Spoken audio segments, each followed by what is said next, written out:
Hey guys, tonight we begin with something very strange, the medieval mindset that still quietly runs our life. So before you get comfortable, take a moment to like the video and subscribe, but only if you genuinely enjoy what I do here. And let me know in the comments where you're tuning in from and what time it is for you. It's always fascinating to see who's joining us from around the world. Now, dim the lights, maybe turn on a fan for that soft background hum, and let's ease into tonight's slightly ridiculous journey together. You probably think the 9-to-5 schedule came from the Industrial Revolution, from clever Victorian men in waistcoats calculating the perfect number of working hours before employees started dying. But no, it came from monks. Back in the Middle Ages, monks were the only people organised enough to tell time, and irritating enough to make everyone else follow it. Their lives ran on a sacred, endless loop of bells. Morning bells, midday bells, bells for prayer, bells for eating, bells for regretting that you became a monk. It was less a spiritual journey and more a divine alarm system with extra guilt. The day was divided into what they called canonical hours: matins, lauds, prime, terce, sext, none, vespers, and compline, which sounds less like prayer times and more like rejected Harry Potter spells.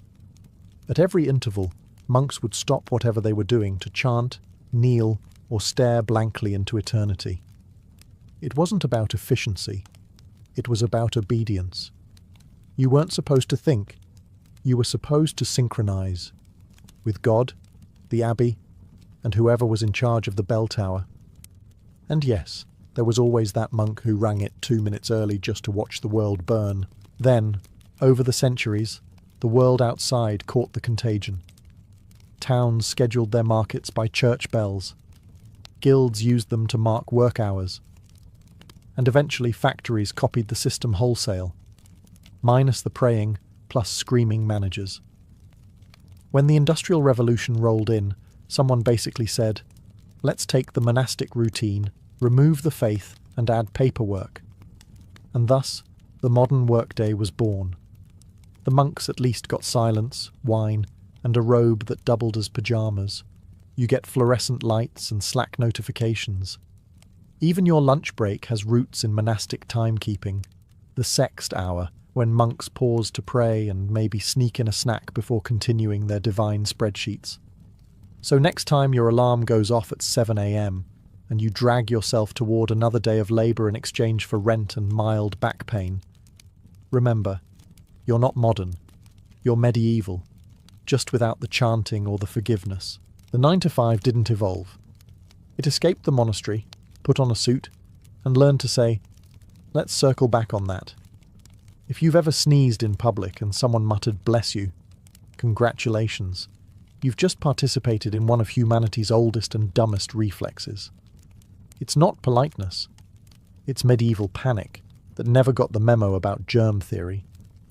Back in the 6th century, when the plague was having its European world tour, sneezing was not a mild inconvenience. It was a bad omen. If you sneezed once, people assumed you were infected. If you sneezed twice, they started dividing your possessions. The logic was simple. When you sneezed, your soul tried to escape through your nose.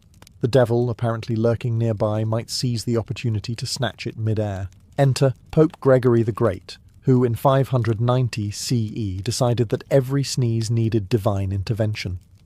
He ordered the faithful to respond with, God bless you, effectively turning respiratory function into a team sport. Every bless you was an emergency prayer, a miniature exorcism for people with hay fever. The phrase spread faster than the plague itself. Soon, every village in Europe was collectively blessing each other into exhaustion.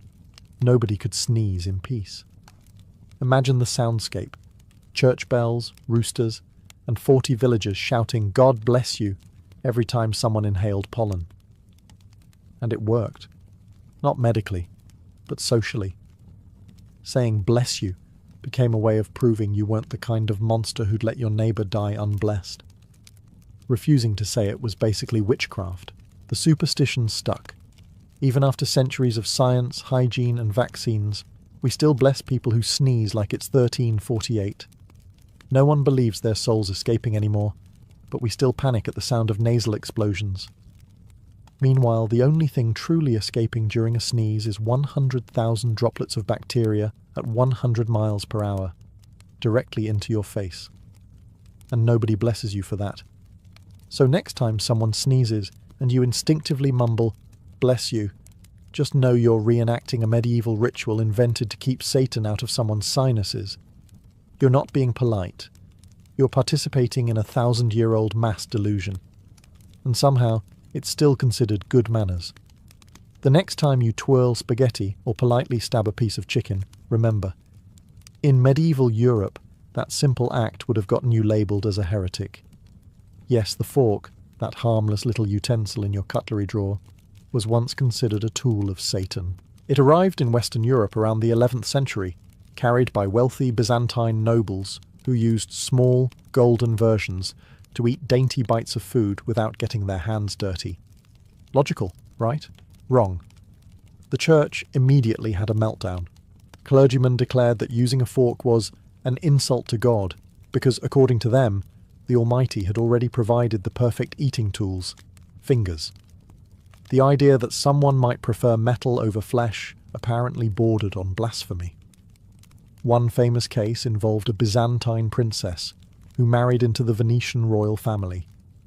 She brought her gold forks with her, and the local priests lost their collective minds. When she died of the plague shortly after, the clergy smugly declared that her death was divine punishment for daring to use a shiny pronged stick instead of her God-given digits. For centuries, Europeans continued to eat with their hands like cavemen in fancy clothes. Even Renaissance nobles hesitated to use forks because it seemed unnatural. Knives and spoons were fine. One stabbed, one scooped, both biblical enough. But the fork? The fork had vibes. Ironically, people also started dying of foodborne illness because, shockingly, dirty fingers aren't hygienic. But no amount of dysentery could out-argue the church's logic. God made hands. Ergo, use them. It wasn't until the 17th century, when Italy's fashionable elite decided forks were elegant, that the rest of Europe caved. And as always, the English joined last, declaring forks effeminate until someone important used one in public. So, next time you sit at a table and politely twirl your pasta, know this. You're performing an act that was once seen as morally questionable. The medieval church fought against sanitation, elegance, and table decorum, and lost. Which, in a poetic way, makes every dinner with cutlery a tiny victory for common sense over organised superstition. Or, as the priests would have called it, temptation served in silver.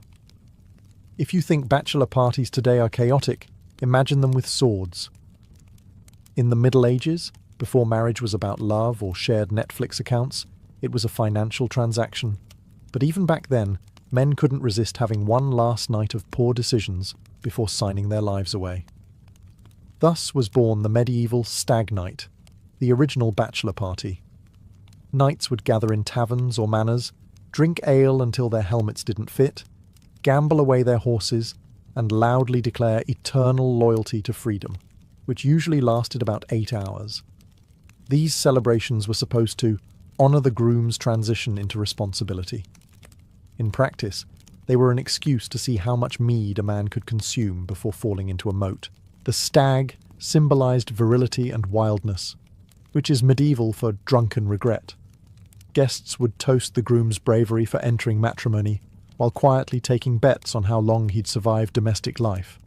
Someone would inevitably challenge someone else to a duel, and at least one man would mistake the bride's cousin for a barmaid. The church hated these parties, of course.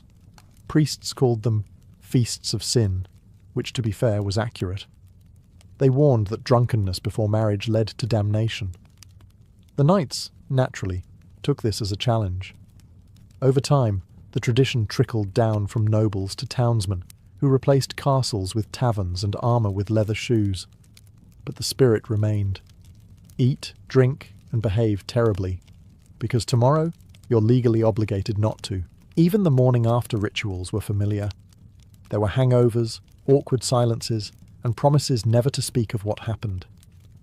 The only real difference between then and now is that medieval men didn't have smartphones to record the evidence.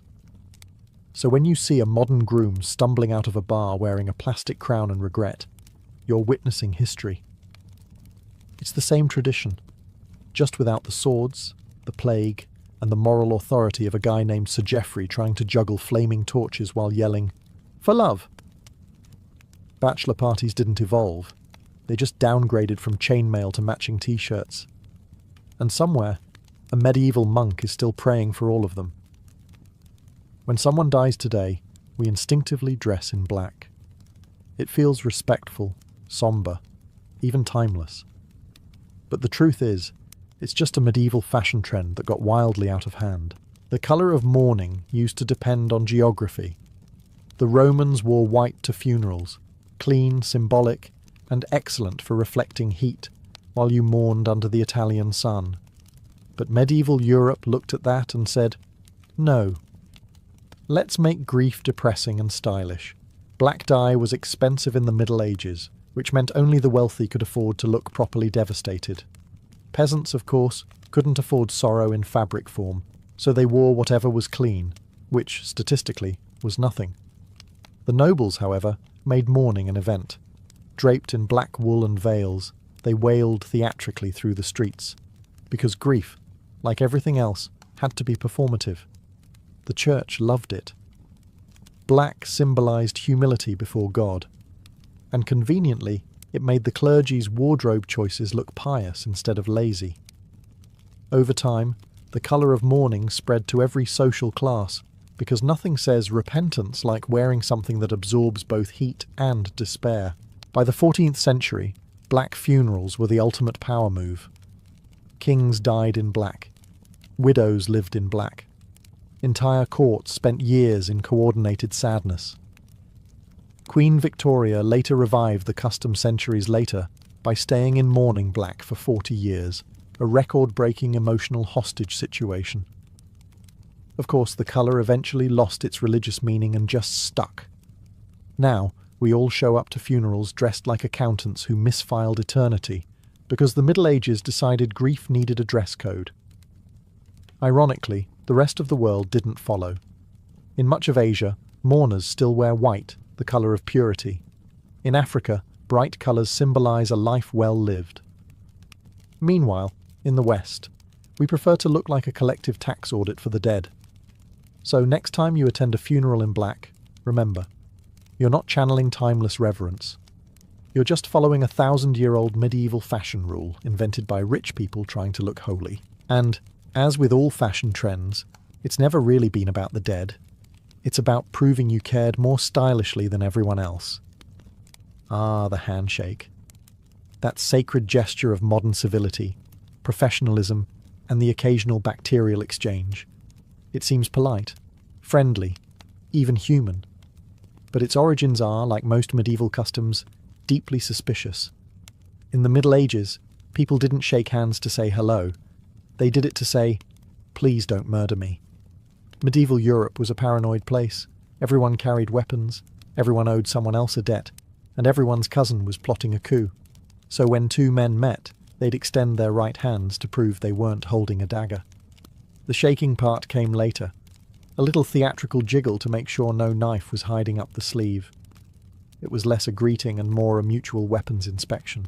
Knights, merchants, and even kings used it, though usually with a sword hand, trembling from the effort of pretending to trust someone.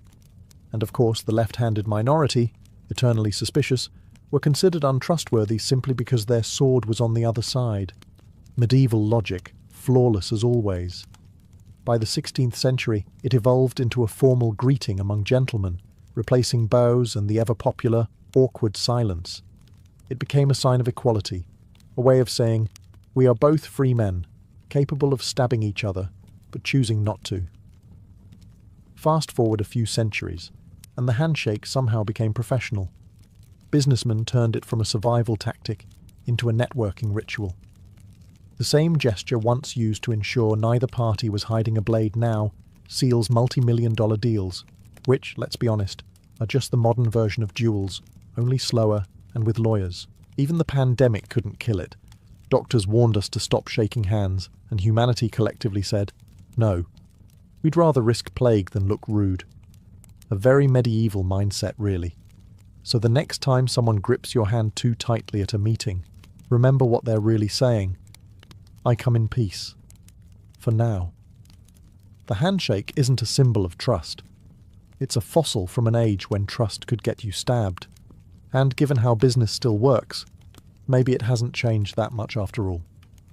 If you've ever been told to chew with your mouth closed, don't talk while eating, or stop licking the knife. Congratulations. You're practicing ancient survival techniques invented by medieval people who were tired of dying from dinner. See, table manners didn't start because someone wanted to appear elegant.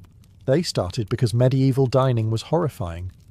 Picture a long wooden table covered in greasy trenchers, basically edible plates made of stale bread, with everyone using the same knife, the same bowl, and the same fingers. You didn't have your own utensils. You had hope. There were no napkins either. The standard etiquette was to wipe your hands on the nearest dog or neighbour. Monks complained about guests wiping their greasy fingers on scripture. And yes, there were rules against spitting on the table, which implies someone had to invent that rule the hard way. By the 13th century, disgust finally evolved into etiquette. Manuals began circulating. Books like The Book of the Civilized Man, which taught you not to scratch yourself while eating, blow your nose in the tablecloth, or examine your teeth with the knife. These were actual instructions, meaning they weren't obvious at the time. The upper class quickly turned hygiene into hierarchy. Peasants could eat with their hands, but nobles used manners to prove superiority, a sort of social fencing match using spoons instead of swords. Eventually, manners became moral. The church decided that proper behaviour at the table reflected a clean soul, because nothing says holiness like daintily slurping soup while believing in witchcraft. By the Renaissance, dining had turned from survival to performance. Banquets were less about eating and more about demonstrating that you weren't a barbarian. It was Instagram culture, but with trenchers. And yet, those same medieval rules are still with us. Don't burp, don't pick, don't shout. You're not doing them to look polite. You're doing them because, in another timeline, not doing them could have gotten you dysentery. You probably think the weekend was a modern invention, a triumph of labour unions, productivity science, or enlightened bosses who valued rest.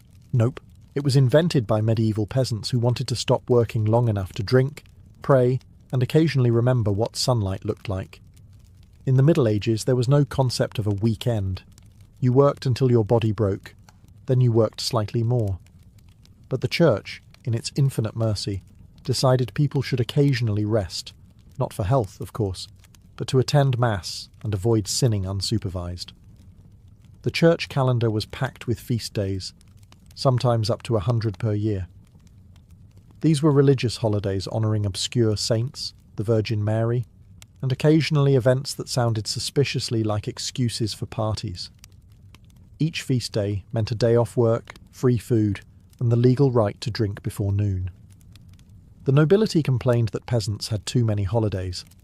One medieval bishop famously grumbled that the people work 1 day and rest 3. It's possibly the first recorded instance of a manager complaining about employee productivity. As the centuries passed, the Reformation trimmed the fat, literally cancelling dozens of saint days for being too fun. The Puritans, in particular, were horrified that people enjoyed resting, so they pushed for a stricter system.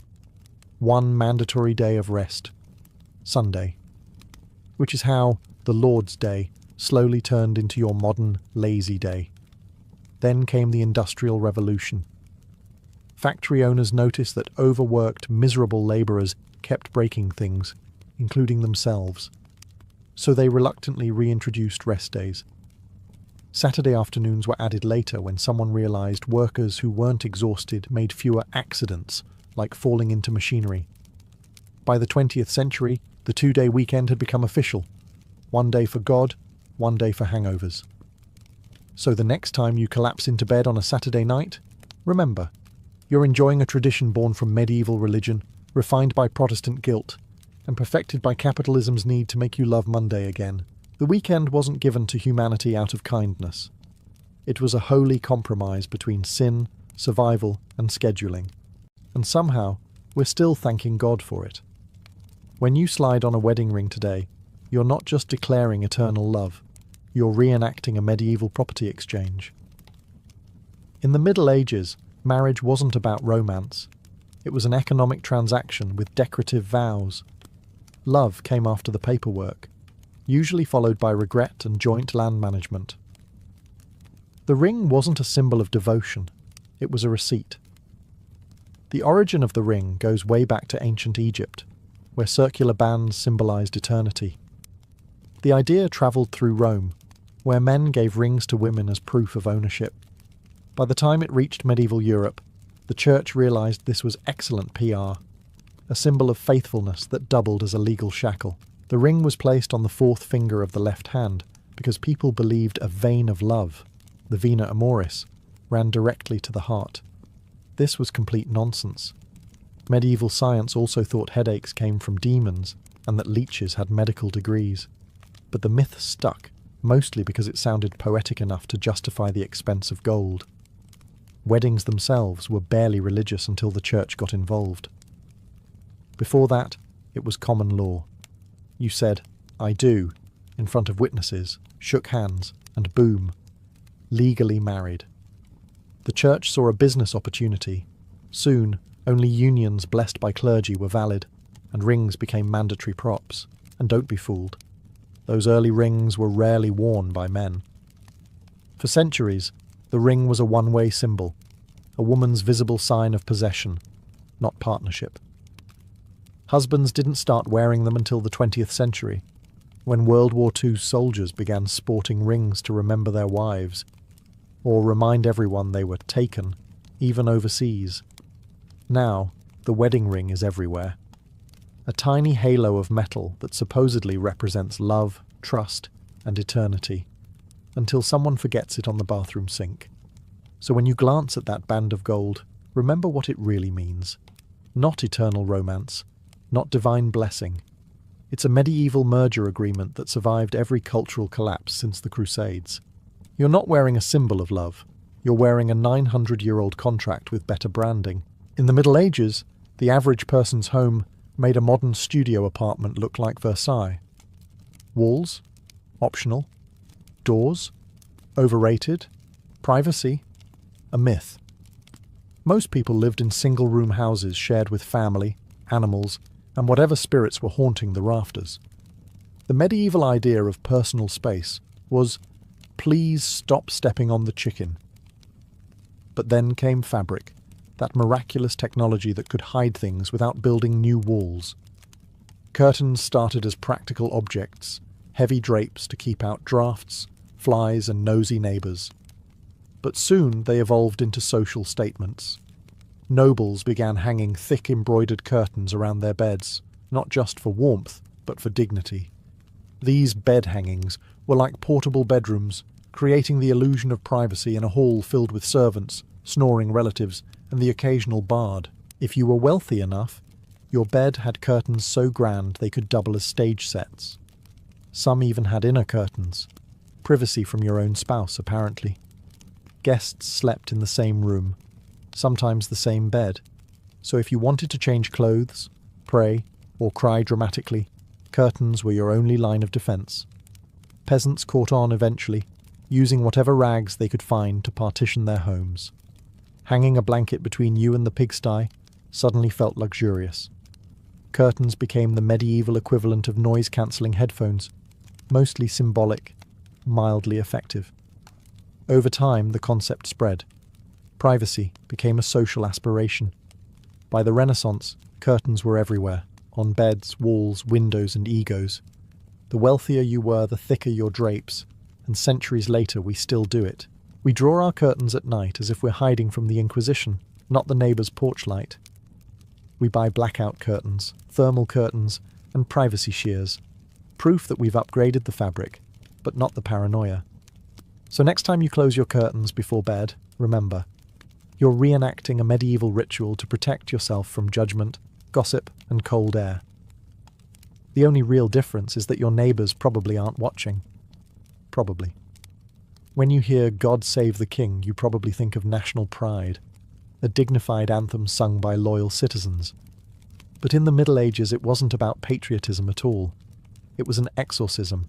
The phrase began as a protective prayer, a kind of spiritual insurance policy for monarchs who had the life expectancy of a ham sandwich at a jousting tournament. Medieval people firmly believed kings were chosen by God, but also that Satan had terrible boundary issues. Every rebellion, plague, or bad harvest was blamed on demonic interference. So, "God Save the King" wasn't a cheer. It was crisis management.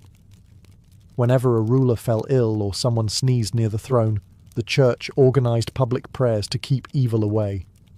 Entire crowds would chant, "God Save the King," like it was a magic spell, because in their minds, it was. The logic went something like this. If enough peasants yelled the phrase loudly enough, God might hear over the screams of the dying.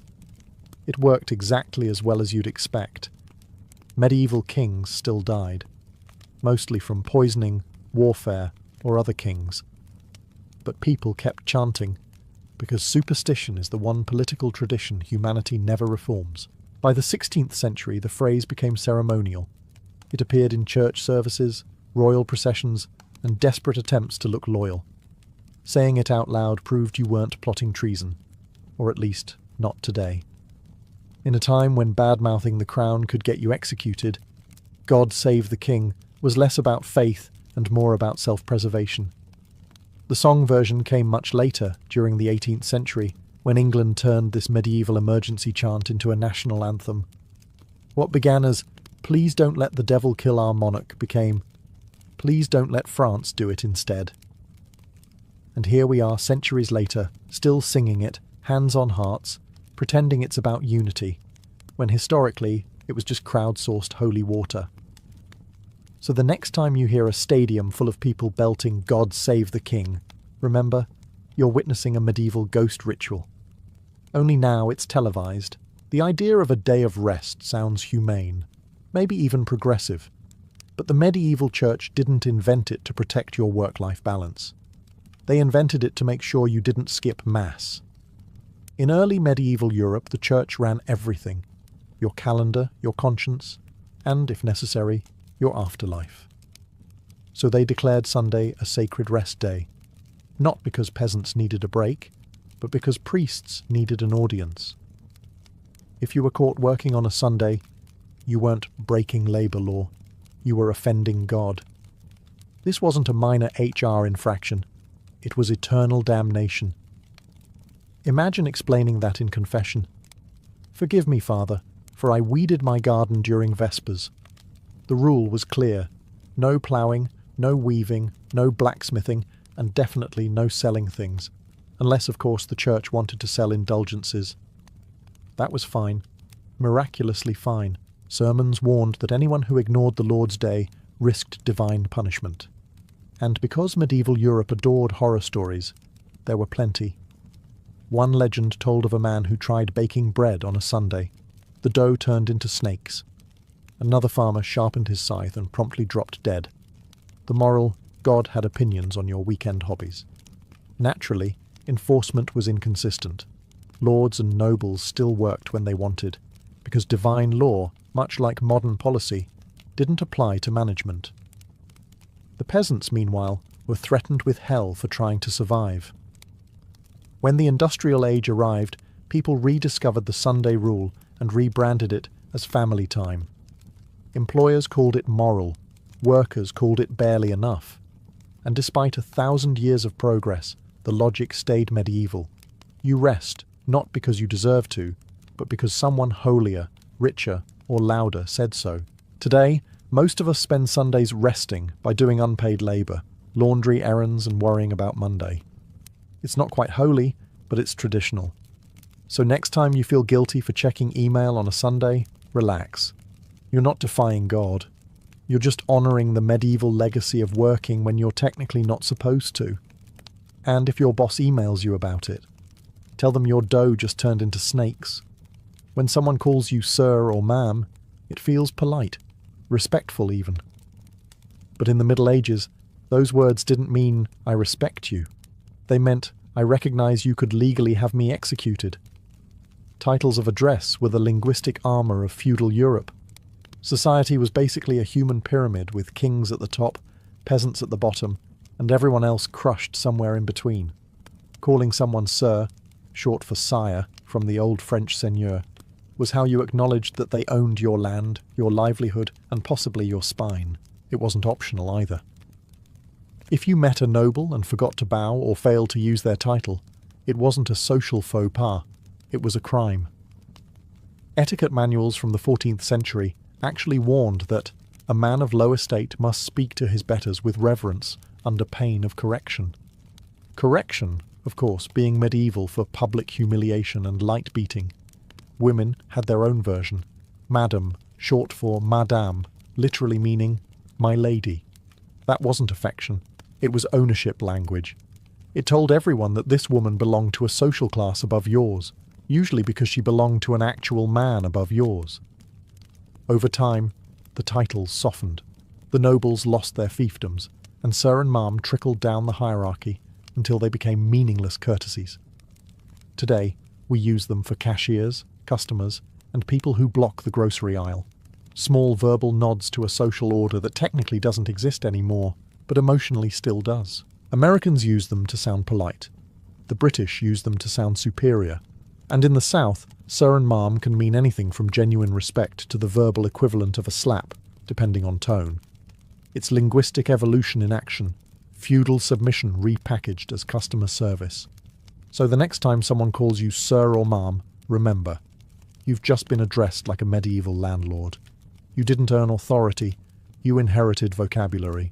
And when you say it to someone else, you're not being polite. You're just reenacting feudalism, with better manners and worse tips. If you've ever waited in line for a permit, signed a form that needed 3 other signatures, or emailed someone just circling back, you owe that experience to the Middle Ages. Bureaucracy, humanity's favourite way to look organised while doing absolutely nothing, was a medieval invention. Back then, kings couldn't run kingdoms alone. They needed literate people who could write down who owed taxes, who owned land, and who had been executed recently. Thus, the first clerks appeared, men in robes with quills, ink, and a supernatural ability to make small problems take forever. The Church perfected it. Every tithe, sin, confession, and miracle had to be recorded, stamped, and filed in triplicate. Medieval monasteries were the original offices, candle-lit cubicles filled with unpaid interns called novices. Their handwriting was exquisite, their morale was not. By the 12th century, royal administrations joined in. England's kings employed armies of scribes to record every cow, fence, and human soul in the realm. The result was the Domesday Book, history's first database, though slightly less searchable. It was meant to organise the kingdom. It mostly organised confusion. Soon, every government in Europe copied the idea. If something existed, it needed a form. Property disputes spawned scrolls longer than marriages. Births, deaths, and taxes all required signatures, seals, and witnesses. Losing your paperwork was practically treason. The real genius of medieval bureaucracy was its ability to create work for itself. For every law, you needed a record. For every record, a clerk. For every clerk, another clerk to check the first one's handwriting. It was a perfect self-sustaining ecosystem, a paper-based perpetual motion machine powered entirely by frustration. Fast forward to the modern world, and nothing has changed. We've swapped parchment for PDFs, quills for keyboards, and seals for email signatures, but the spirit remains. You still need permission to do things no one actually understands. So next time you're stuck on hold, or filling out a form that asks for the same information 5 times, take comfort in knowing you're part of a 1,000-year-old tradition. Medieval kings had scrolls. You have spreadsheets.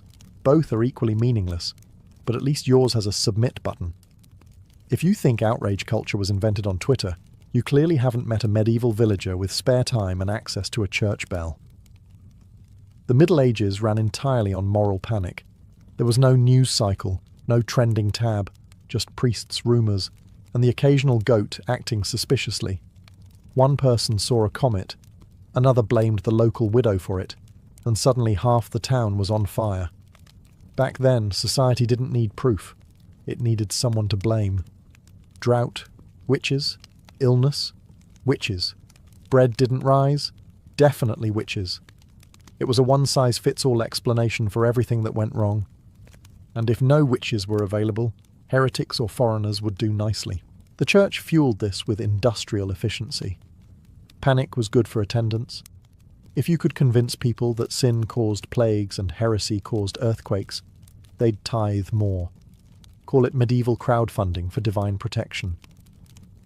Inquisitors travelled from town to town, purging corruption, which mostly meant asking leading questions until someone confessed to dancing with the devil. Public hysteria was entertainment too. Witch trials were community events. People brought snacks. The same folks who cheered at executions would spend the next morning praying for mercy. A perfect balance of guilt and spectacle. And let's be honest, not much has changed. We just replaced the gallows with comment sections and the torches with Wi-Fi. Someone makes a mistake, everyone piles on, and by sunset, there's digital shouting, moral superiority, and no actual solutions. The same rhythm, just with better spelling. Medieval panic kept order through fear. Modern panic keeps engagement through algorithms. Both make you feel righteous while achieving nothing. It's a tradition so resilient it survived plagues, printing presses, and the Enlightenment, and still thrives every time someone says, "I can't believe you'd post that." Renaissance Rome was meant to be the beating heart of holiness, a city where saints prayed, pilgrims wept, and divine light bathed every corner. But if you peeled back the gilded facade of marble and fresco, you'd find something entirely different, a place where desire ruled as powerfully as faith. The same bells that called the faithful to Mass also tolled over a city drunk on its own vices. By the early 1500s, the Holy City was a paradox. Pilgrims arrived seeking salvation, yet the streets reeked of perfume and wine. The taverns around Piazza Navona were full of priests who had clearly forgotten their vows of chastity, and possibly sobriety.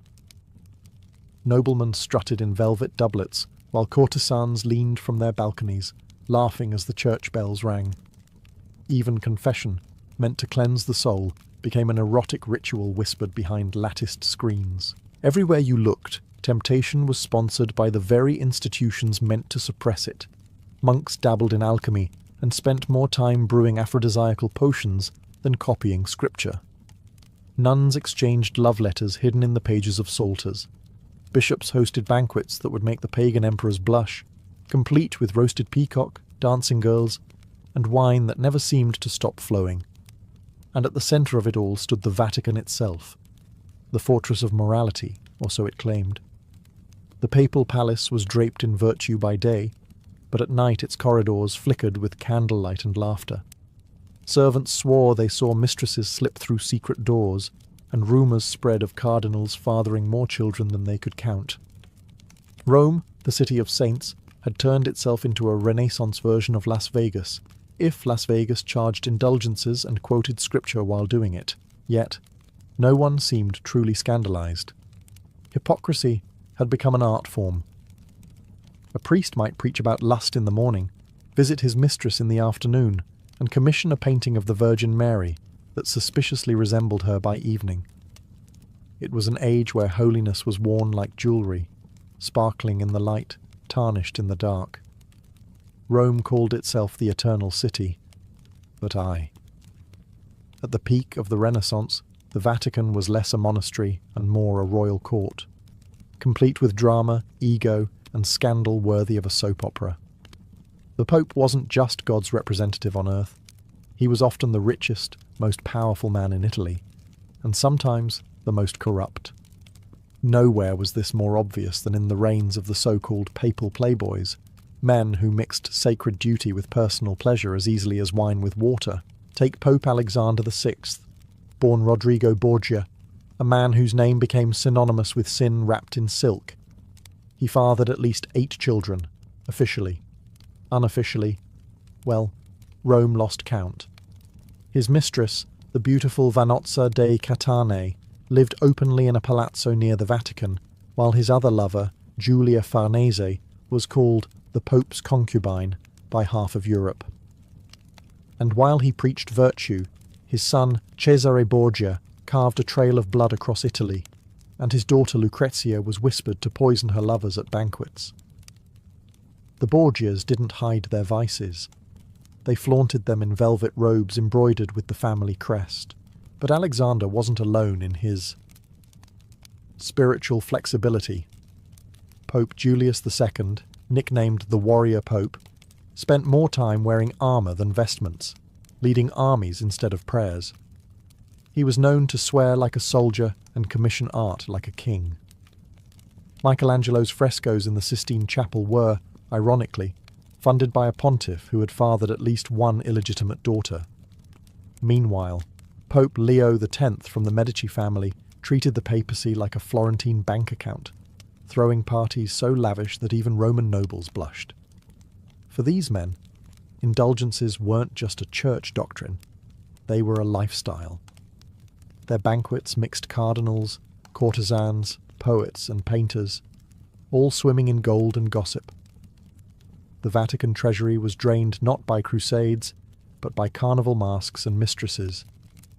And yet, the faithful kept donating, believing the Pope to be the moral anchor of the world. Rome's streets knew better.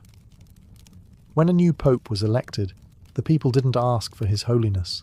They bet on his lovers. The church had become a theatre of sin dressed in silk and incense. Behind every holy decree lay a heartbeat, lusty, ambitious, and entirely human. If the popes were the kings of sin, then the courtesans of Rome were its queens. They were not the back-alley kind, but the glittering elite, the so-called cortigiane oneste, honest courtesans. Honest, of course, in the same way a wolf is honest about wanting sheep. These women could quote scripture in one breath and recite Ovid in the next, wearing gowns that could bankrupt a cardinal and jewellery that probably already had. One of the most infamous was Imperia Cognati, known simply as La Divina Imperia. Her name alone struck awe and fear in noblemen. She entertained cardinals, artists and ambassadors in salons perfumed with incense and scandal. She wasn't just a beauty, she was an intellectual, a woman who could dismantle a bishop's argument about virtue while sipping Venetian wine. When she died, the city mourned her as if she were royalty. Even the clergy sent flowers, pretending it was out of Christian charity rather than fond memory. Then came Tullia d'Aragona, poet, philosopher, and rumoured lover of half the Vatican's secretaries. Tullia wrote essays defending women's right to pleasure, something that made priests choke on their communion wafers. Her home became a gathering place for artists and thinkers, where discussions about theology somehow always circled back to the topic of lust. These women navigated the dangerous game of Roman society like seasoned diplomats. In a city ruled by men who preached purity but practiced indulgence, courtesans became the most cunning players. They knew every secret, every affair, and every whispered promise made in candle-lit confessionals. A well-placed word from a courtesan could ruin a career or ignite a papal feud. And they weren't just tolerated, they were necessary. When diplomacy failed, Rome sent not soldiers, but smiles. Noblewomen lived under surveillance, but courtesans moved freely, their charms serving as unofficial ambassadors. Behind their painted lips and jewelled corsets, they held the true intelligence network of the Renaissance. Ironically, these sinners often showed more wit and dignity than their supposed moral superiors. They played the system that oppressed them and turned it into an art. While priests chased them in secret and poets immortalized them in verse, the courtesans of Rome proved that power didn't always wear a mitre. It sometimes wore a veil of silk. While priests and popes made headlines with their excesses, noblewomen of Renaissance Rome cultivated their own brand of scandal, one far more discreet but no less daring. These women lived in marble palaces gilded with virtue, yet their hearts and letters burned with passion.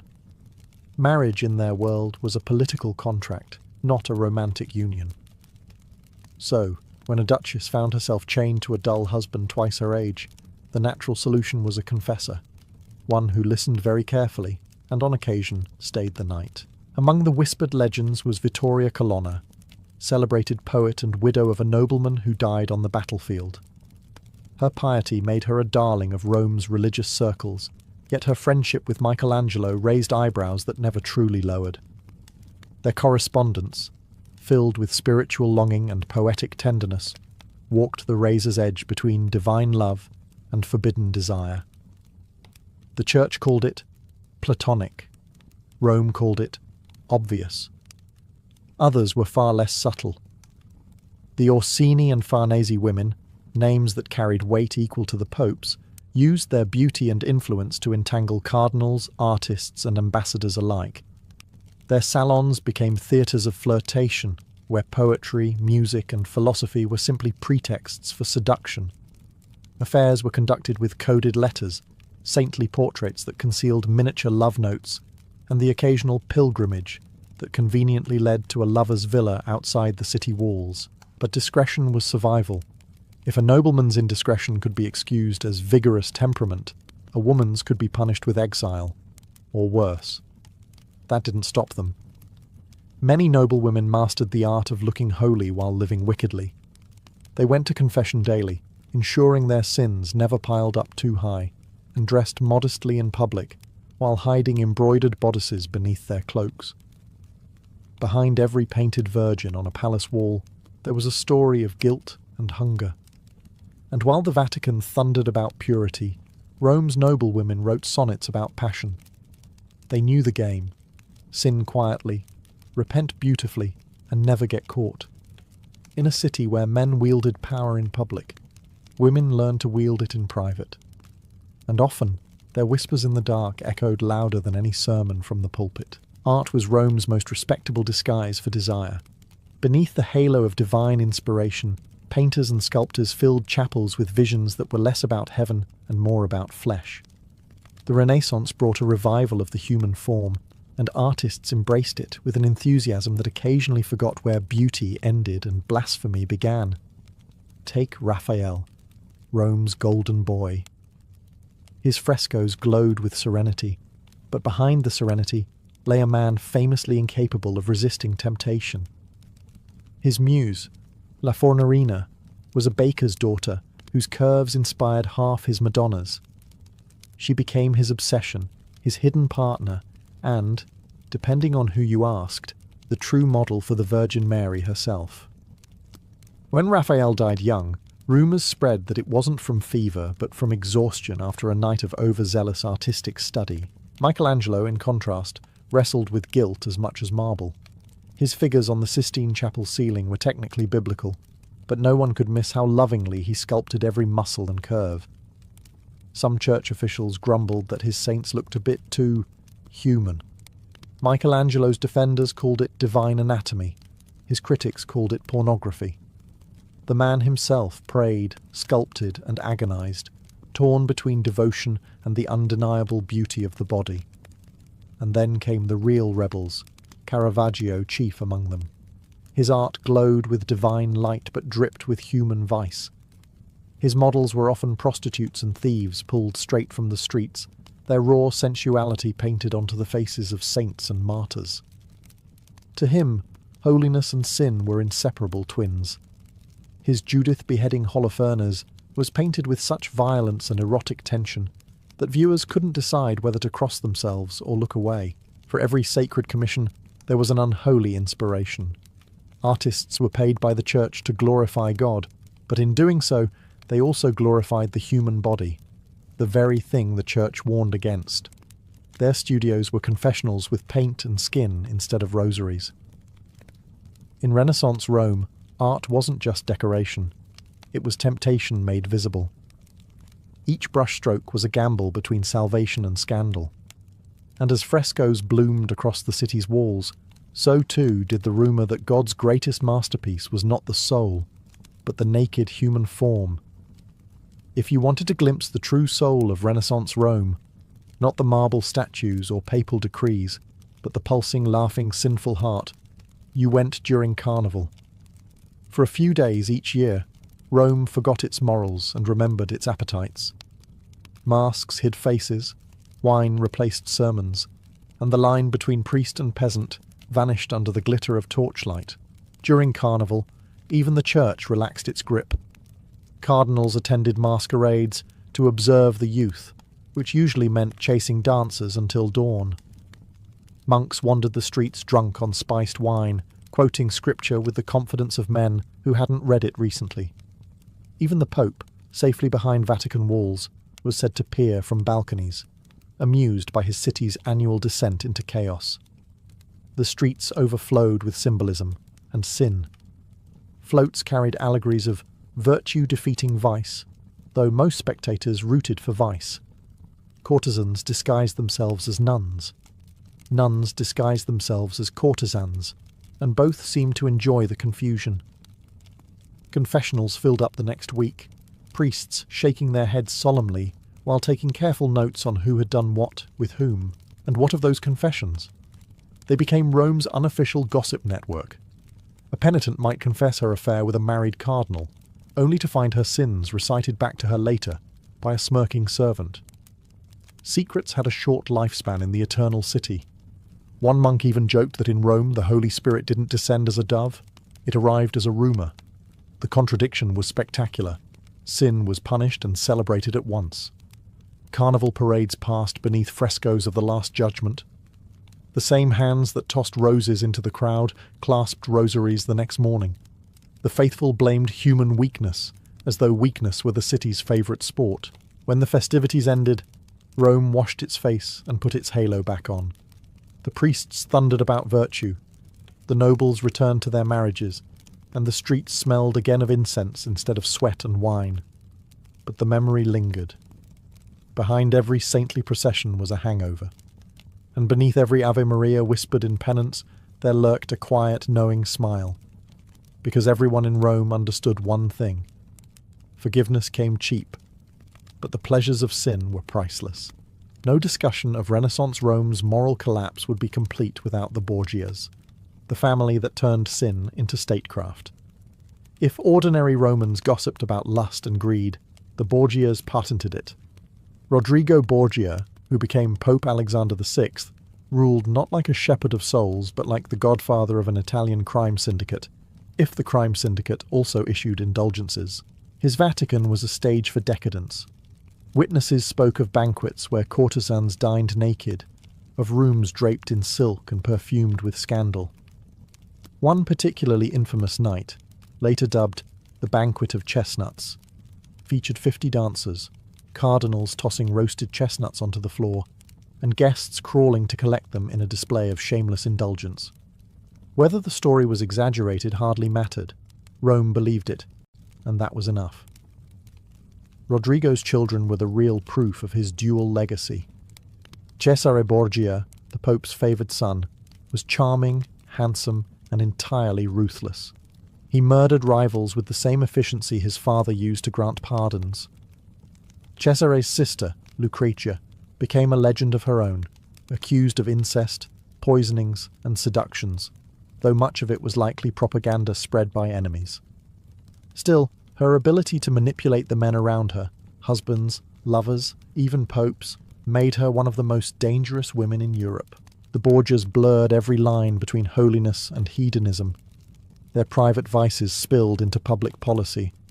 Cardinals were appointed through bribery, sins were forgiven for gold, and marriage alliances were sealed with sheets instead of signatures. Rome had seen corrupt popes before, but never one who treated the papacy like a family business. Yet, in their defence, the Borgias were simply more open about what everyone else was doing in secret. While other families hid their excess behind Latin sermons, the Borgias wore theirs proudly, gilded and perfumed. They transformed the Vatican into both a brothel and a battlefield, depending on the day. When Alexander VI finally died, ironically after a banquet, Rome sighed in relief, but also in admiration. He had been a sinner, yes, but an unforgettable one.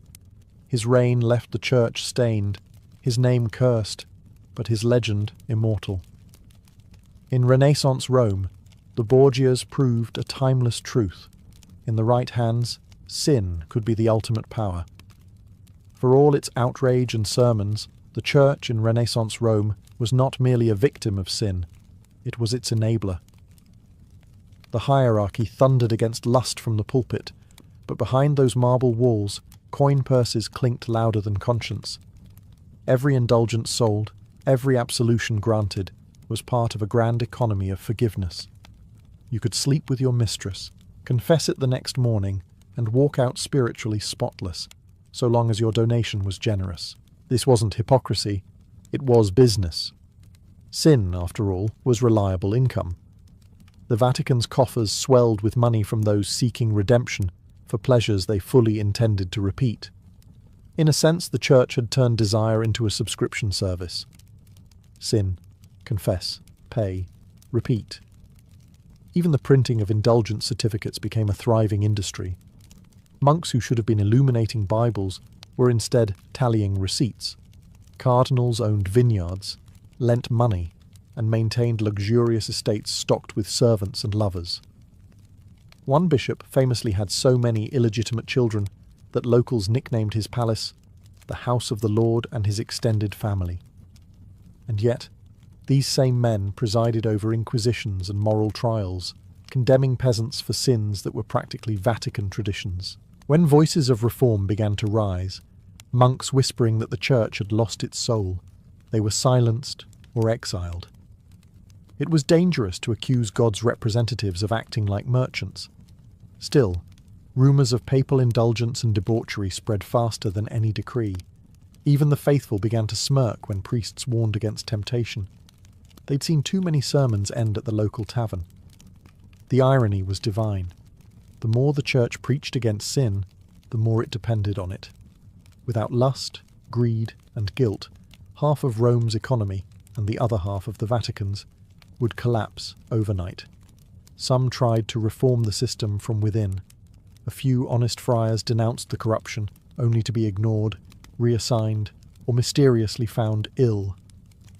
Others simply accepted that Rome's holiness was theoretical at best. As one weary priest wrote in his diary, "We do not live in the city of God, but in the city God pretends not to see." And so, under 1,000 candles and painted saints, the Church continued its divine performance, half prayer, half indulgence, wholly human. By the end of the Renaissance, Rome had perfected the art of pretending to be holy. Every street corner boasted a shrine, every family a confessor, and every sinner a polished excuse. Virtue was no longer a condition of the soul, it was a costume. The city wore it proudly, stitched with silk, pearls, and just enough incense to mask the stench of hypocrisy. Men strutted into church with prayer books in one hand and love letters in the other. Women crossed themselves at Mass while discreetly meeting their lovers' eyes 2 pews away. Artists painted angels with the faces of their muses. Popes commissioned altarpieces to atone for the feasts they'd hosted the night before. Everyone in Rome was a performer, and the theatre was divine. The clever ones understood the game. You didn't have to be virtuous, you just had to look virtuous. A tear at confession, a generous donation to the poor, a pious expression when someone mentioned sin. Reputation was the currency of the city, and everyone guarded theirs with more care than their soul. If you sinned discreetly, you were human. If you were caught, you were damned. Even morality itself became fashionable. Religious relics were traded like jewellery, pilgrimages became social events, and charity was the Renaissance version of public relations. When noblemen sponsored new churches, it wasn't for salvation, it was for status. A fresco of the Last Judgment could cleanse your legacy faster than 1,000 prayers. The Vatican called it faith, Rome called it strategy. And yet, amid all this duplicity, there was something almost poetic. The city was corrupt, yes, but alive. Passion and hypocrisy danced together in perfect rhythm, giving birth to art, architecture, and ideas that still captivate the world. For every sin whispered in the dark, a masterpiece was born in the light. In the end, Renaissance Rome was not simply wicked, it was human. It showed the world that the holiest men could desire, that the most pious women could dream, and that beauty could grow from the soil of corruption. The Eternal City survived its scandals because deep down it never sought perfection. It sought immortality. And in that pursuit, even sin became sacred. You weren't born into fame. You were born into dust and horse sweat. The stables were your cradle, the sound of hooves your lullaby. In the Roman world, charioteers didn't come from noble bloodlines. They came from chains. Most aurigae were slaves, prisoners of war, or poor freedmen with more scars than coins. But that didn't matter. Because in the Circus Maximus, even a slave could become a god, if he survived long enough to cross the finish line. From the moment you could walk, you learned to run alongside the horses. They were your only teachers, impatient, powerful, and merciless. The trainers barked orders, whipped reins, and told you the truth every boy dreaded to hear. The sand will drink your blood before the crowd ever remembers your name. But you didn't listen. You had a hunger sharper than fear. Every morning began before dawn. You'd shovel dung, brush manes, and carry buckets until your arms trembled. And when the trainers weren't looking, you'd sneak into the empty track, feeling the silence of the circus as if it were watching you. You'd imagine the stands filled with thousands of Romans, cheering, jeering, wagering everything they owned on your death or victory. It wasn't faith that kept you going. It was pride. Pride and the dream that, for a few blazing minutes, all of Rome would see you. The Circus Maximus was the beating heart of the empire, more powerful than any temple, louder than any Senate debate. 200,000 spectators, their voices thundering through the marble seats. Men screamed, women fainted, and fortunes were won or lost in the time it took to complete 7 laps. No other stage offered such madness, or such glory. At night, you'd lie awake in the stables, staring at the oil lamps flickering against the walls. Somewhere in the distance, the noblemen slept in villas. But here, among the smell of straw and sweat, heroes were made. You didn't know if you'd die beneath the hooves or rise above them. You only knew one thing. One day, they'd chant your name. Not as a slave, not as a servant, but as the master of the circus, the charioteer who tamed the storm. The stables were your world, hot, noisy, and always one mistake away from death. You served the factions, the racing teams of Rome, each as fierce as a legion. There were the blues and greens, the reds and whites, 4 colours that divided the empire more passionately than politics or war. Every Roman had a side, from slaves in the taverns to senators in togas. The circus wasn't just entertainment, it was religion, and you were about to be its priest. You began as a stable boy, a shadow among giants. You brushed horses until your hands blistered, fed them barley mixed with wine, and learned to read their moods the way a soldier reads an enemy. These weren't ordinary beasts. They were athletes, warriors in harness, Spanish stallions, Nubian mares, Cappadocian chargers, creatures so expensive that emperors fought over them. They were sacred and savage in equal measure. But danger bred discipline. Rival factions sabotaged each other constantly. Buckles loosened, harnesses cut, feed poisoned. A single accident could end a career, or a life. You slept lightly, with one hand near your knife and the other over the reins. To protect the horses was to protect your future. The Dominus Factionis, your team master, ruled the stables with an iron whip. He taught you that trust was weakness and hesitation was death. He'd slap your shoulder and say, "If the horses don't fear you, boy, the crowd won't respect you." And yet, you couldn't rule by fear alone. You had to earn the horses' loyalty, their heartbeats syncing with yours when the chariot roared forward. That bond was your only armour.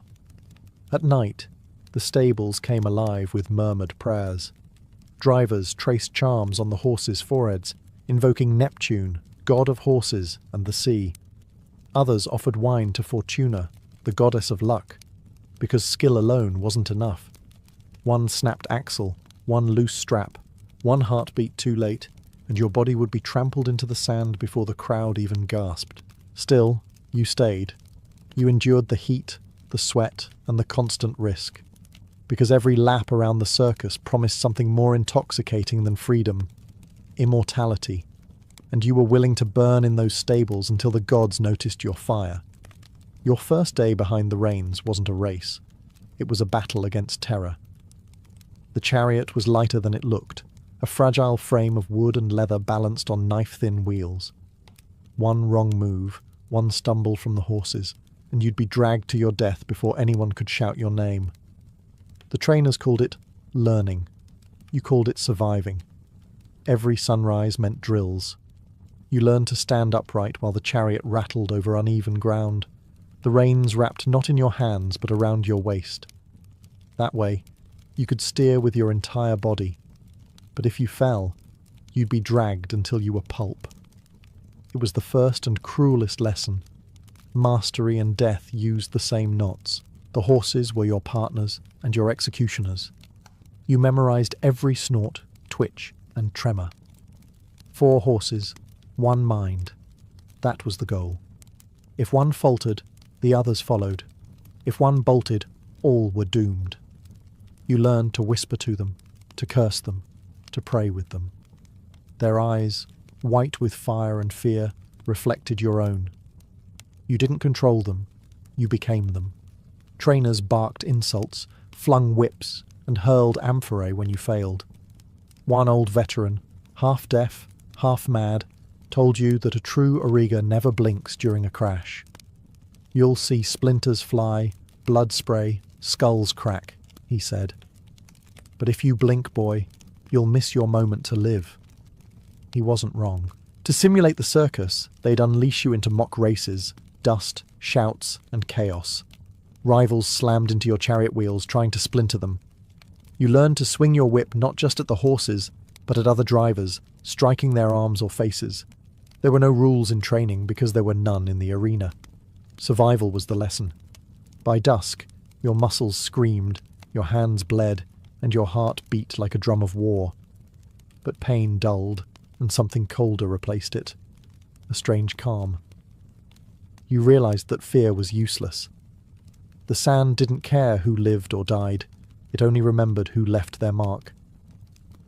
That night, you fell asleep among the horses, your fingers still gripping an imaginary rein.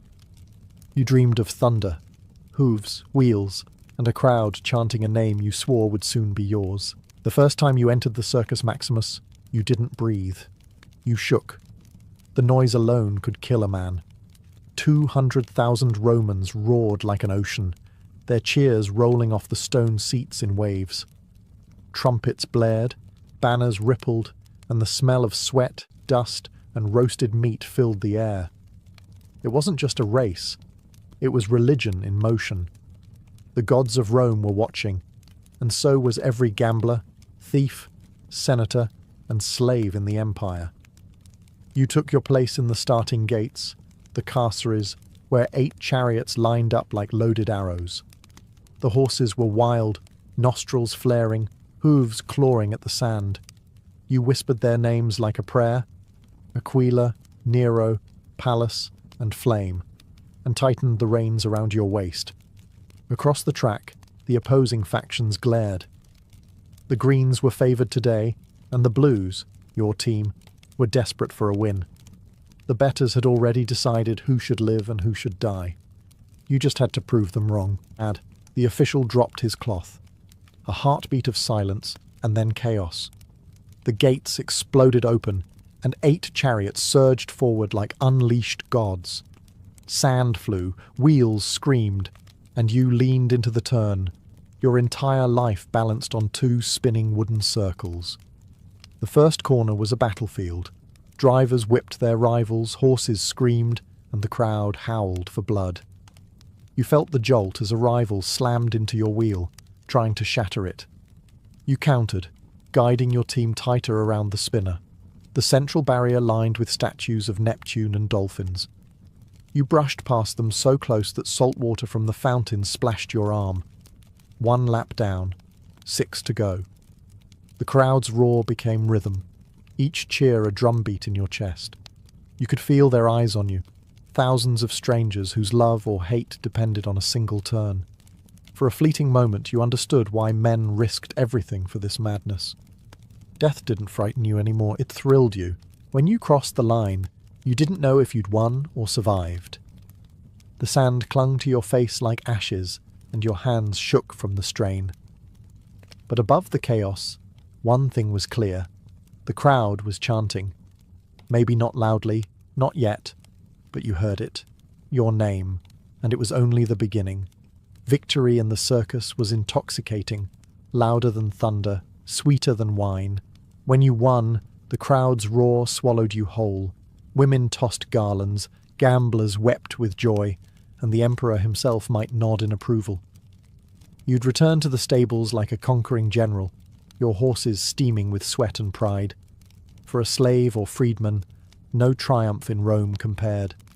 In a single afternoon, you could earn what a soldier made in 10 years, and with victory came everything else. Fame, gold, desire. Patrons lined up to sponsor you, politicians sought your friendship, and poets immortalized your name on wax tablets. The city whispered about your skill, your luck, your supposed charm. Even noblewomen, bored of marble husbands and arranged dinners, sent you secret messages. To Rome, you were no longer a man. You were a myth with a pulse. But the higher you rose, the sharper the knives became. Jealousy was the second language of the circus. Rivals plotted accidents, fans rioted if their colour lost, and the same crowd that cheered you today would curse your name tomorrow. You learned to smile carefully and sleep lightly. Glory had a smell, and so did betrayal. Your winnings bought freedom from your master, but not from danger. Free men could race under their own name, and many did, until they died tangled in reins or crushed beneath horses.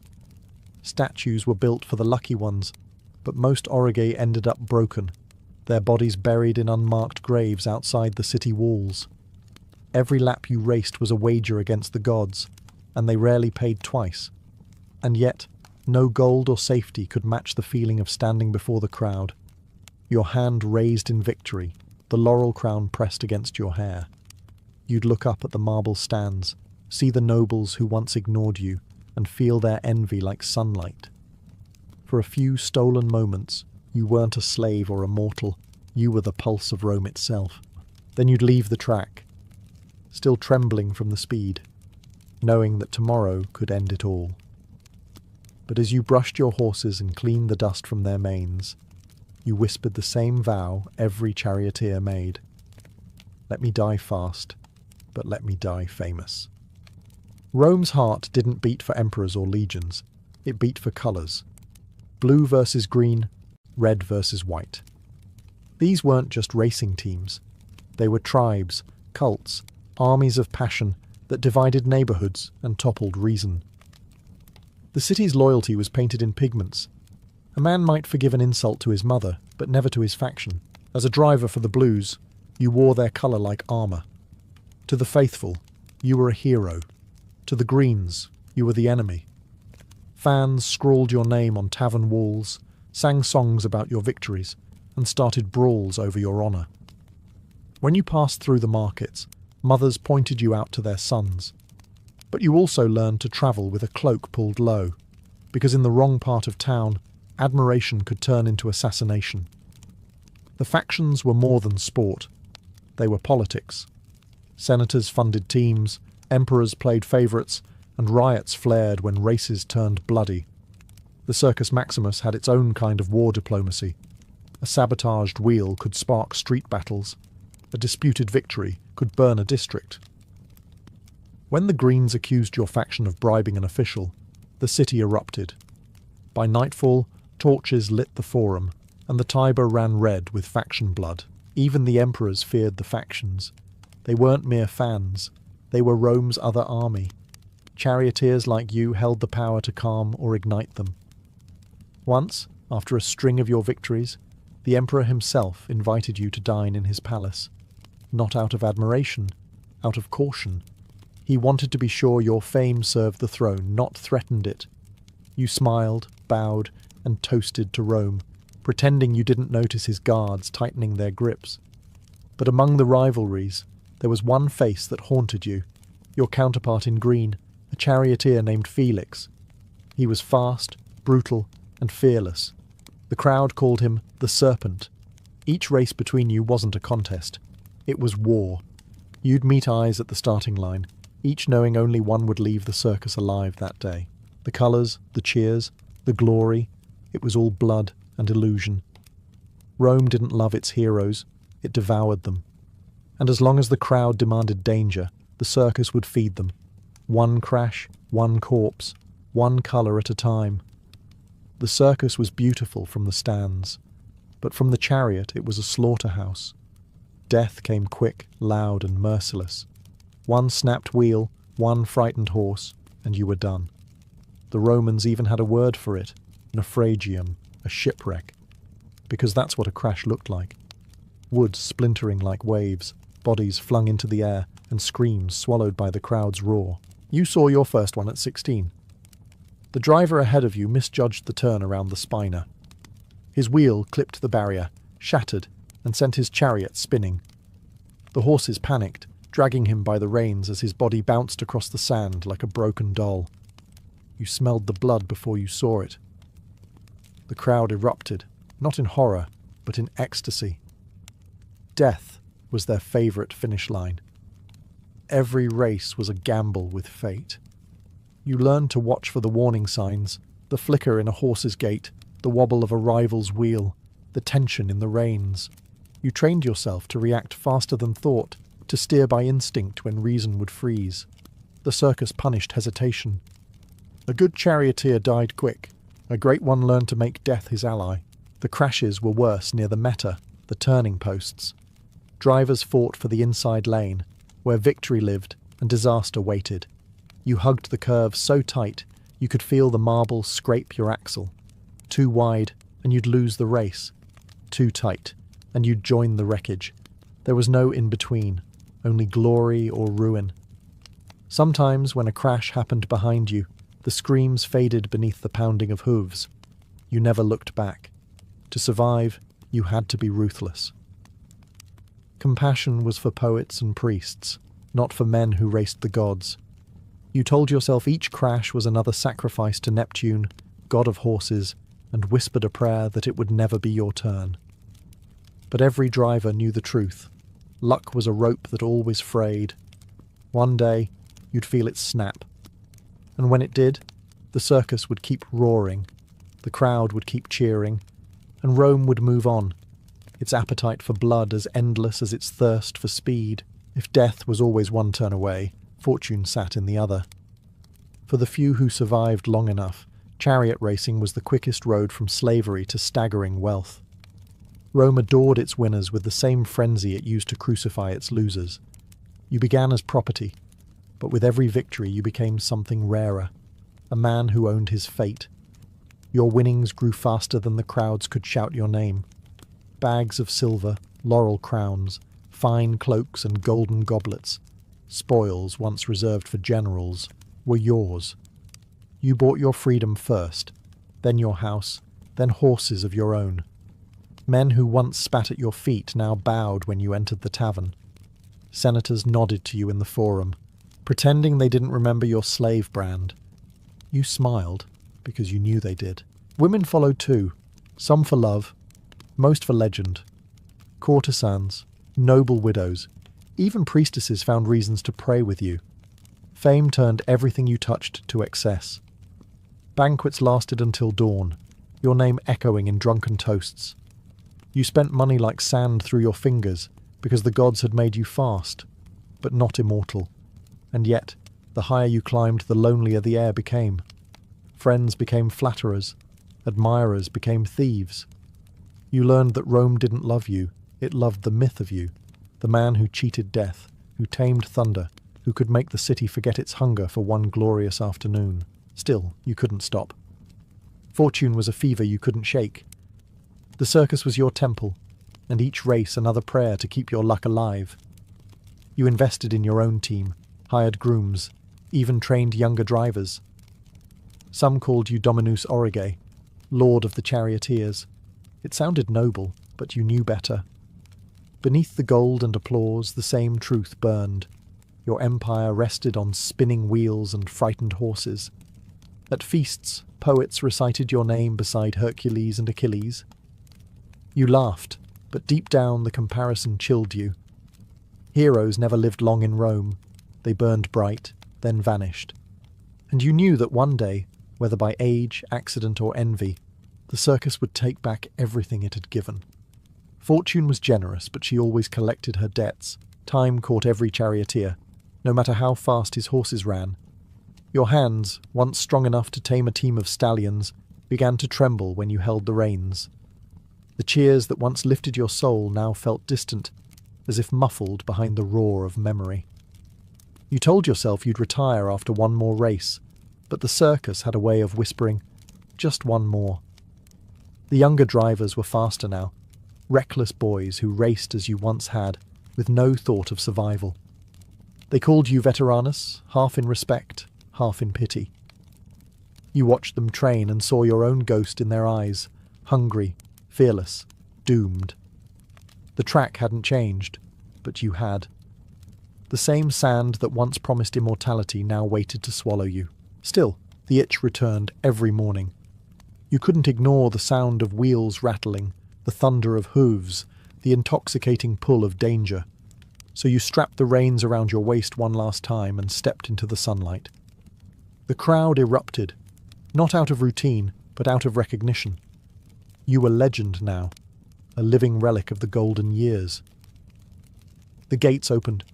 The horses lunged forward, and for a heartbeat you felt 20 again. The wind tore at your tunic, sand stung your face, and your pulse matched the pounding of hooves. You hugged the meta tighter than you should have, pride overriding sense. Behind you, a rival's wheel clipped your axle. You felt the jolt, the violent shudder, the whisper of fate. Then silence. For a heartbeat, everything slowed. The sunlight on the marble statues, the hiss of the crowd's breath, the moment before the crash. You didn't pray. You just smiled. You had always known the circus would take you this way. When the wreck came, the crowd roared, not in grief, but in awe. They said the horses ran 3 more laps before stopping, that the sand turned crimson beneath them. They carried your broken body from the track, draped in the blue colours of your faction, and buried you beneath a small monument outside the city walls. The inscription read, "He rode with the gods. He fell like a storm. And somewhere beyond the roar of the circus, you still race, forever chasing the thunder." Long before the pyramids pierced the horizon or temples echoed with hymns to Ra, the true lifeline of Egypt was already at work: the Nile. It wasn't just a river, it was an engineer of worlds, carving life out of desolation. Each year, like clockwork, it rose from the heart of Africa, swelling with the rains of distant lands and spilling its gift across the parched valleys of Egypt. When the waters came, they brought silt, rich, dark, and miraculous. Without it, Egypt would have been nothing more than a kingdom of dust and wind. To the Egyptians, the flood wasn't a natural event, it was divine rhythm. They didn't just watch the river, they listened to it. The rise of the water meant rebirth, and its retreat meant the beginning of the harvest. Every life, from the poorest farmer to the most powerful pharaoh, depended on that pulse. The entire calendar revolved around it, 3 sacred seasons: Akhet, the flooding; Pere, the growing; and Shemu, the harvest. The Nile was time itself, a living clock that set the pace of eternity. But the river was unpredictable. Some years it rose too high, drowning fields and villages. Other years it failed to flood at all, leaving famine in its wake. So the Egyptians did what humans always do when faced with the whims of nature. They learned to shape it. They measured its depths with nilometers carved into temple stones, recorded its moods, and built a science around its behaviour. Over generations, they transformed a wild river into a precision instrument. When the floodwaters began to recede, the people moved quickly. digging canals and reservoirs to trap what remained. Each family took up its part in this yearly ritual, turning mud and water into order. What began as survival evolved into mastery. Egypt didn't just live by the Nile, it engineered it. In the shimmer of its waters, civilization found its reflection. The river connected gods to men, priests to peasants, life to death. Its banks became the stage where humanity learned that control over nature was not about domination. It was about harmony. The Nile didn't belong to Egypt. Egypt belonged to the Nile, and it would keep shaping her destiny for thousands of years. When the Nile rose, Egypt held its breath. The flood was both miracle and menace, a blessing that could easily turn to ruin. For centuries, survival meant predicting the river's moods, and so the Egyptians became mathematicians, astronomers, and engineers long before the words existed. They measured the world not by stars or empires, but by water. The priests of Heliopolis watched the sky, marking the annual rising of the star Sirius, Sopdet, which heralded the coming flood. Its appearance in the dawn sky was no superstition. It was a signal from the heavens that the Nile was on its way. Villagers would cheer when they saw it, because it meant life had been renewed. But predicting the flood was only half the battle. Controlling it was the real test. Along the riverbanks, workers dug canals that stretched for miles, guiding the waters into basins and channels. With wooden shovels and stone picks, they carved Egypt's first arteries of irrigation. The engineers divided the land into fields, bordered by low earthen walls that trapped the floodwater and let it soak slowly into the soil. When the waters withdrew, they left behind perfect moisture for planting barley, flax, and wheat. This wasn't chaos, it was geometry. The fields were measured with precision, each plot mapped and taxed according to its fertility. Surveyors, called rope stretchers, walked the land after every flood to redraw boundaries washed away by the current. Their ropes weren't just tools, they were the birth of mathematics itself. But nature never fully obeyed. When the river failed to rise, drought devoured everything. When it flooded too high, entire villages vanished under the surge. To tame it, the Egyptians built dikes and embankments, sometimes even small dams of stone and mud. These works required not just muscle, but unity, a society that could move tens of thousands of men with a single command. The Nile wasn't merely a source of food. It was a proving ground for organisation, labour, and genius. It demanded constant vigilance and rewarded discipline.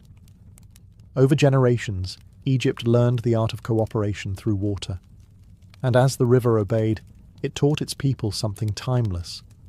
That civilization is not built by conquest, but by rhythm, by mastering the flood without defying it. To the ancient Egyptians, time itself flowed from the Nile.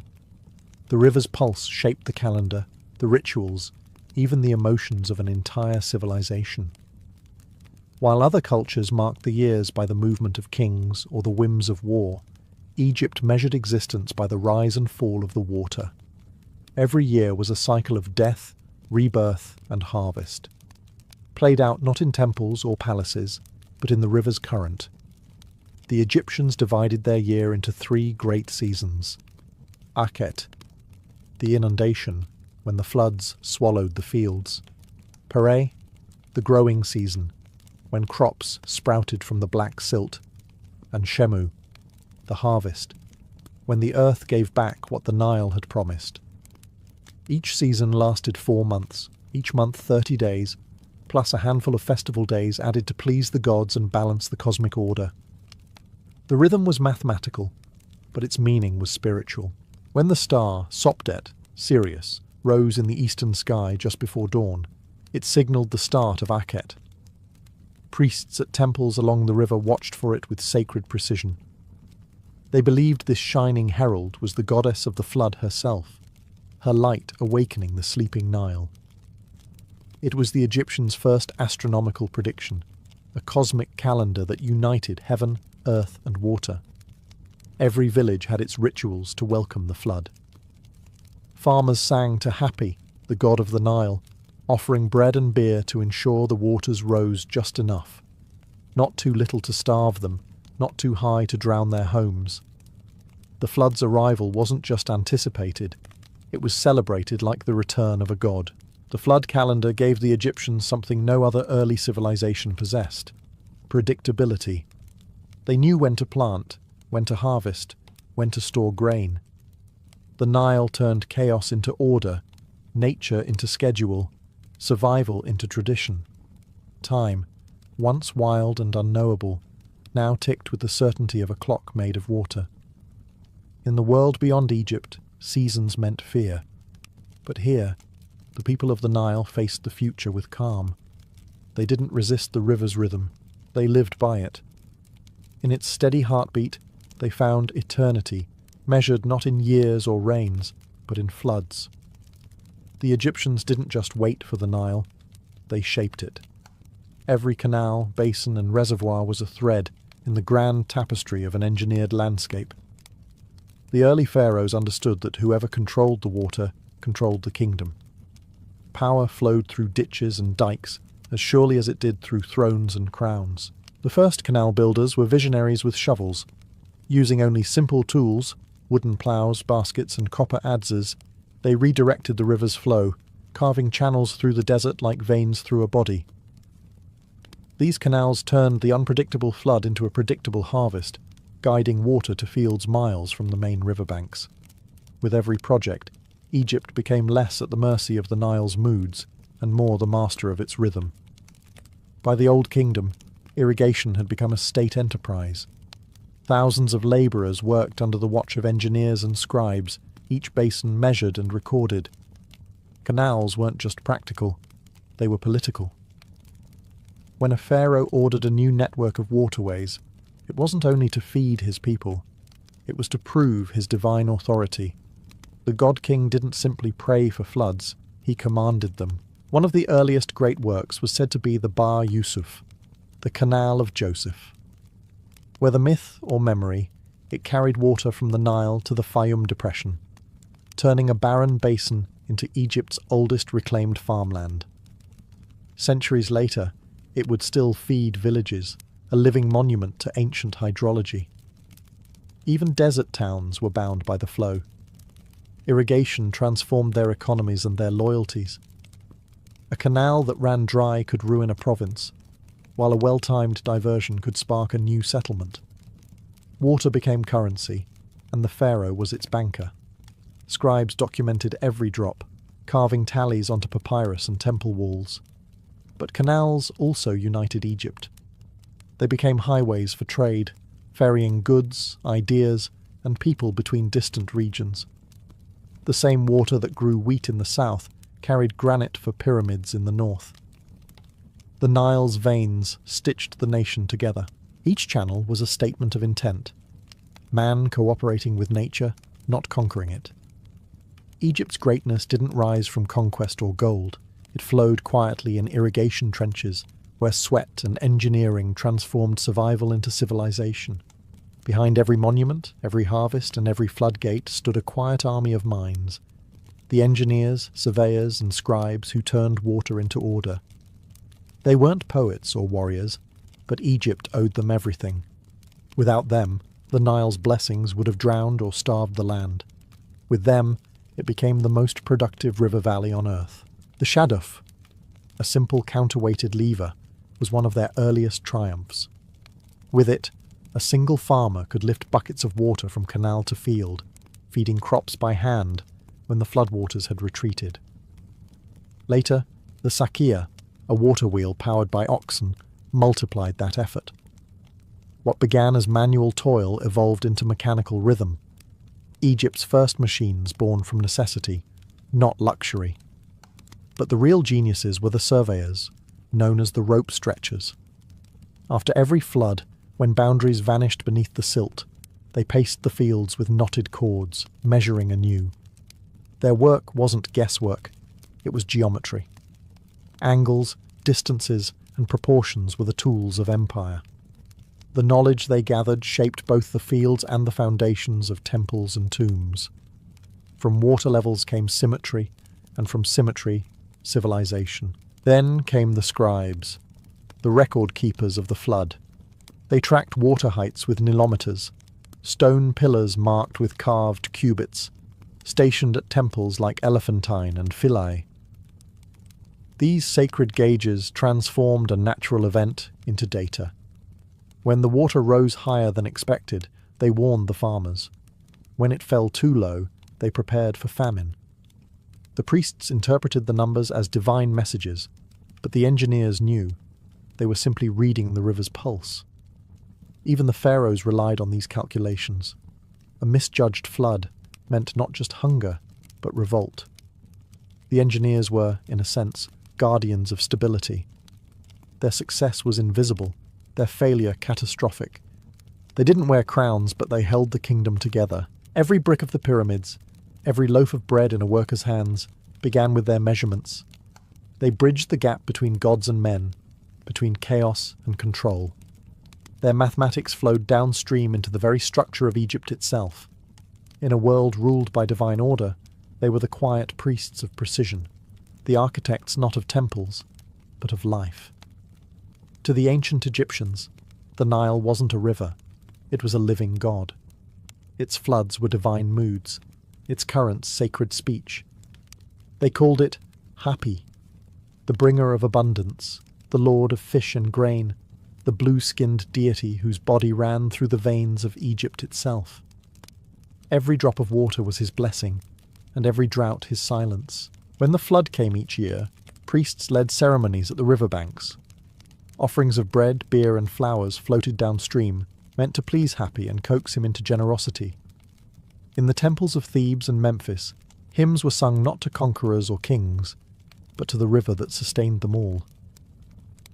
"You flood the fields," they chanted. "You give life to all that lives. You are the god of bread." The flood wasn't chaos. It was divine order in motion, a proof that Ma'at, the universal balance, still governed the world. If the waters rose too high or too low, it was a warning that harmony had been broken. The pharaoh, as the earthly embodiment of Ma'at, carried the sacred duty of maintaining that balance. When the Nile failed, so did his legitimacy. The river wasn't just water, it was politics, theology, and prophecy woven together. Yet the Egyptians didn't fear the Nile the way others feared their gods. They revered it with familiarity, almost tenderness. They painted Hapi as neither male nor female, but both, fertile, round-bellied, generous. He symbolized abundance without violence, creation without conquest. Even death was tied to his gift. When the flood receded, the rich black silt it left behind was called Kemet, the Black Land. It was from this word that Egypt took its ancient name. Festivals marked the inundation's arrival like the dawn of a new year. Children danced in the streets, farmers sang as they repaired their dikes, and priests announced the rising waters with drums and incense. For a few precious weeks, Egypt was united, not by ruler or war, but by water. The Nile's rhythm wasn't simply agricultural, it was spiritual architecture. Each rise and fall was a heartbeat in the body of a god, and through that god, Egypt found immortality. Empires would rise and crumble, but as long as Hapi returned, life and faith would begin again. Every summer, as the Nile's floodwaters spread across Egypt, they carried a silent gift, fine, black silt. To the Egyptians, this was not mere mud. It was the river's voice, the language of creation itself. When the waters withdrew, they left behind a thin, glistening layer of life, rich with minerals from mountains far to the south. This black soil, Kemet, was the difference between feast and famine, between civilization and sand. The farmers knew its texture by touch alone. A handful of Nile silt, smooth and dark, was worth more than gold. It grew wheat, barley, flax, papyrus, everything that fed both body and empire. Each family had its plot, marked by ridges of earth that trapped the water. Once the floods receded, oxen ploughed the damp fields, and workers cast seeds into the gleaming mud. Within weeks, the land erupted into green, a miracle so regular it felt divine. Scribes recorded each year's yield, comparing it to the height of the flood. From these notes, patterns emerged. Low floods meant thin harvests and rising grain prices. Generous floods meant surplus and stability. Over centuries, this quiet observation became science. Egyptian farmers didn't just plant, they forecasted. They learned to listen to the silt, to read its weight, colour and spread. The texture of the soil even shaped Egypt's cities. Villages rose on higher ground to escape the floods, while fields stretched in long ribbons along the riverbanks. The narrow green valley, hemmed in by desert, created a sense of focus, a civilization perfectly balanced between chaos and order. Each year, the Nile erased and redrew the landscape, forcing Egypt to adapt, to rebuild, to remember. In a way, the flood wrote history. Temples and tombs were built of limestone, but the foundation of Egypt's story was mud, wet, black, eternal. Even the pigment on their frescoes came from the same silt that nourished their crops.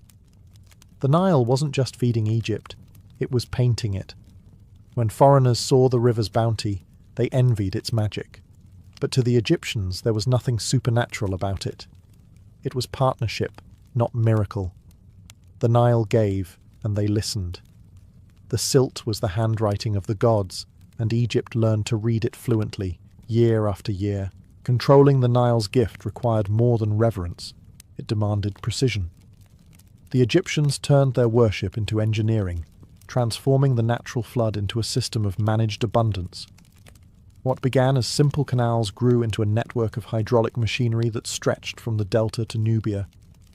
It was a living circuit, where every basin, dike and channel played its part in Egypt's grand equation of survival.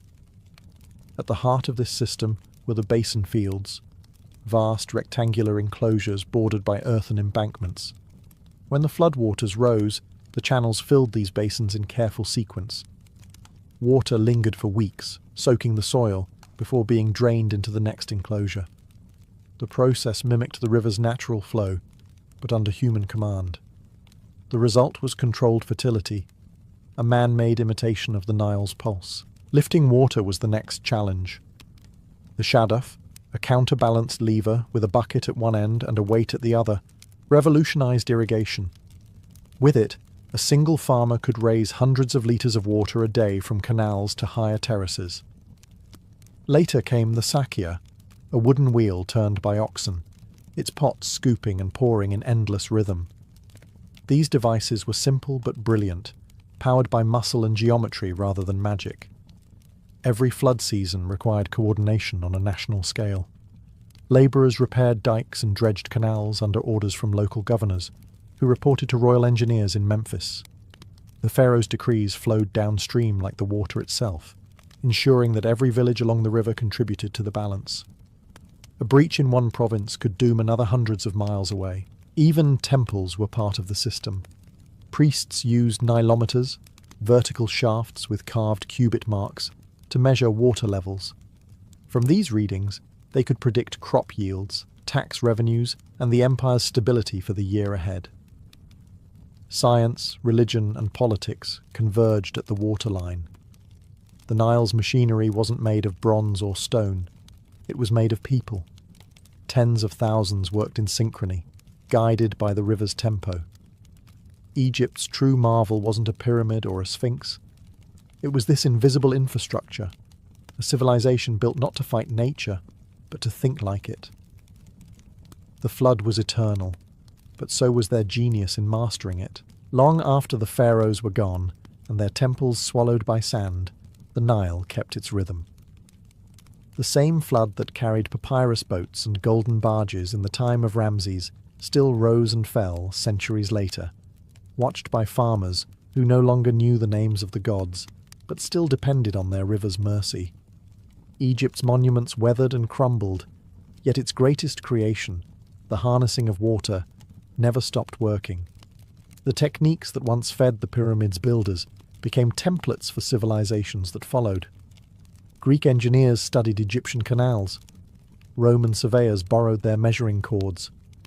Medieval farmers across the Mediterranean used shadufs and sakia wheels, almost unchanged. Even the word nilometer, survived as a concept long after its readings were carved in cubits. Egypt had turned the simple act of irrigation into a science, and the world never forgot the lesson.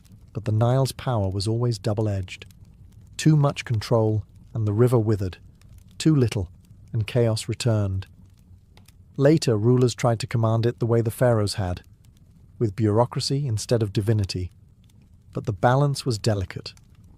The British, centuries later, would build dams to regulate its floods, continuing a dialogue that began thousands of years before with baskets of mud and stone embankments. Even modern engineers in Cairo, studying satellite data and water flow, are heirs to those ancient surveyors who measured with ropes and stars. The true legacy of the Nile isn't in monuments or myths, it's in mindset. The Egyptians learned early that mastery of nature doesn't come through conquest, but through rhythm. They treated the flood not as an enemy to be defeated, but as a partner to be understood. Their success was measured not in conquests, but in continuity, the ability to keep life flowing year after year, generation after generation. Every civilization dreams of eternity. Egypt quietly achieved it through water. The same patterns of canals, crops, and villages seen from the sky today mirror those etched into tomb walls 3,000 years ago. The Nile still flows north, still leaves its mark in silt and shadow, still murmurs the same ancient promise: "Follow my rhythm, and I will make you eternal." In the end, Egypt's greatest monument wasn't carved from stone. It was engineered from the river itself.